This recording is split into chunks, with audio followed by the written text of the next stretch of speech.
extra time. Giving the Newlands crowd a bit of a handout for the game, where would you rank this victory defending 200? We were talking about it pretty much after every day's play, saying that this is as good as it gets in Test cricket. Obviously the crowd was incredible and we felt their support and that was amazing on the field, but just the type of cricket that was played. I think if you were a fan and you came to day 1, 2 and 4, that would have been probably the most exciting cricket games you would have seen. So it was fantastic to be a part of.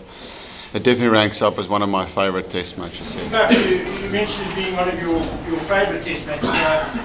I guess having, in a sense, gambled so much with a lot of the decisions you made starting with the toss, does that just make it even more fun memories for you that they all came off? Yeah, definitely. I mean, I like to think that we're, not just myself, but we're a team that are prepared to take risks, to win games of cricket.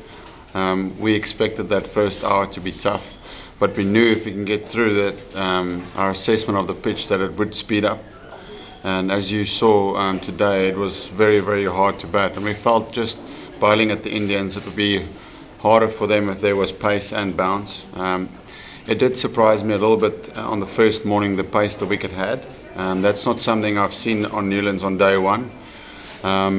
So that's what's made it a little bit trickier, that first hour. Normally you get movement, but it was slow. So, but once again, to give the groundsman credit, we asked for a pitch that had pace and bounce and a little bit of seam movement. And I think that was a great game contest between bat and bowl. So I think India will be the first to say as well that it wasn't a ridiculously sporting wicket. Once you got in on that wicket, there were some opportunities to score.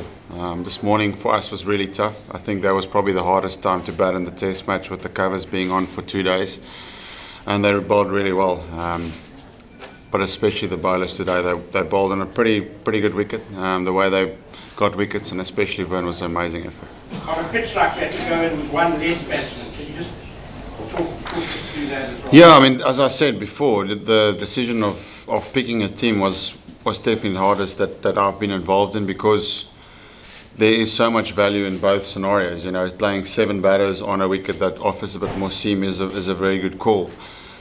But we just felt if you have Steyn, Morker, Bada, Philander, that's just 4 bowlers that you can't look past them. It's a positive move. Yes, Dale hasn't played a lot of cricket, but the way Dale was bowling in the nets was. And I think you could say that first innings, the way that he bowled, he was probably one of our best bowlers on that first innings. So for me, it was just looking at being ultra aggressive, trying to take the positive approach and see if we could put the Indian team under some real pressure, even if that meant we going with 1 batsman light. I don't think anyone underestimated the Indian seam attack, but maybe you could speak about how well they bowled. Did you expect them to put in such a great performance? Yeah, I honestly did. You know, when I saw the names that came over, and you almost look at what they will offer in these conditions, and you know, they've got also variety in their attack. They've got guys that will seam the ball around. They've got guys that swing the ball around, and then they've also got a bit of pace. So it's very similar to our attack. So not surprised. We wanted the wicket to be a little bit like that, so we expected the wicket to be a bit more of a bowler-friendly conditions, and you just needed 1 or 2 guys to step up and score some runs. So we did that, fortunately, in the first innings, and I even felt one of myself or AB or Quentin could have pushed through and get a 80 plus to put an even bigger total. But we know that the Indian team's they've got very good seamers. We back ourselves on challenging conditions just to try and be a little bit smart when we bat and try and just get a little bit more. Will that be one of the things with going up to the second and third test? Batsmen to apply themselves more and really batting the wicket? This morning felt unplayable when we batted. Yeah, I think pace and bounce is something that you look for in South Africa. There was movement in this Test match, and obviously overhead conditions and moisture did play a role. When we go to Pretoria, we'll hopefully get the same in Joburg. Those are renowned for wickets that are a little bit quicker, so hopefully we can get the same there. When that decision was taken and how it unfolded this morning? The challenge in the change room was obviously for Dale not to bat. I mean, we don't want to injure him more. But we said if by any chance that AB is still there, Dale can just go and just stand there, and hopefully AB can smash a few sixes. And credit to Dale, he was the first guy. I mean, he even had his pads on before we even thought of mentioning to him. So he wanted to get out there. We didn't get a lot of runs with that move, but I think it's the mindset that counts. And then just Dale's mindset since a couple of days ago when he obviously had that injury. I mean, how's he been in the change room over the last couple? Yeah, I mean, I feel incredibly bad for Dale. I know, obviously going through injuries myself, it takes a lot of time and effort to try and get back. And Dale worked for a year. I mean, he was challenged through periods where he started and then got injured again and started and got injured again. So it was great to see Dale, like he didn't go anywhere, that he's back to his best. Standing at slip, we felt like he could nick guys off at any time. So you were just happy to see Dale Steyn back on the park, and this is it's a huge setback for him. Luckily, it's not his shoulder again.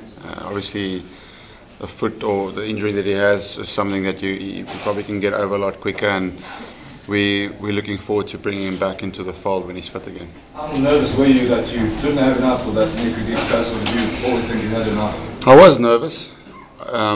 I knew that the new ball was going to be key for us, and if you could get wickets with a new ball, that we feel that we can get through their batting lineup.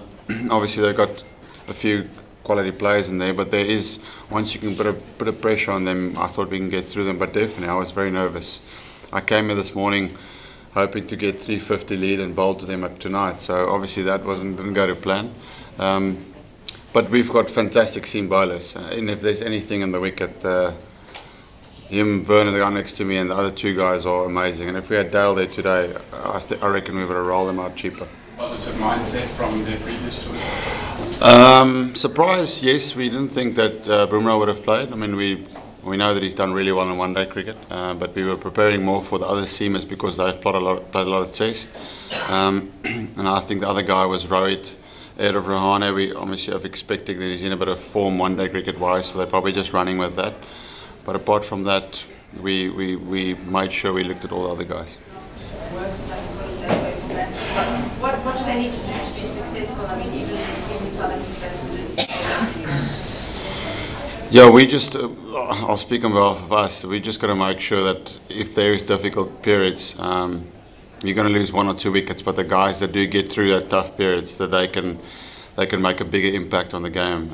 As I said in the post-match, the 100 partnership in the first innings was a good one, but I felt that we could have possibly pushed, even with myself and Quinny, just pushed a little bit further. I played an average shot in the first innings and I should have cashed in on more runs there. So it's just about when you're in, being extremely hungry, making sure that you make a big play for the team. Your side going forward for the next 2 tests? Yeah, I've thought about it a little bit, but not put my mind to it. As I think, obviously you have to consider if you want to play 7 batsmen again, or possibly looking at one of the all-rounders, one of the 2 all-rounders. So that's the chats we'll have over the next few days. But what we have to see what the Centurion wicket looks like first. Great. Just something about the senior pro there next to you and what he delivered today. Before that, was that your suggestion that the clock stood up and Ashwin was out first? Whose suggestion was that? I'll let him speak about that. Yeah, look, Vern is, if there's something in the wicket, he's as good as you get around the world. What impressed me most today that he wanted to bowl. He wanted to bowl overs. He didn't, after 3 or 4 overs, say that's enough. He wanted to bowl and he wanted to make a play, and that's all you ask for from a senior player's point of view. Hit the subscribe option and the bell icon to get all the exclusive sports videos on Extra Time.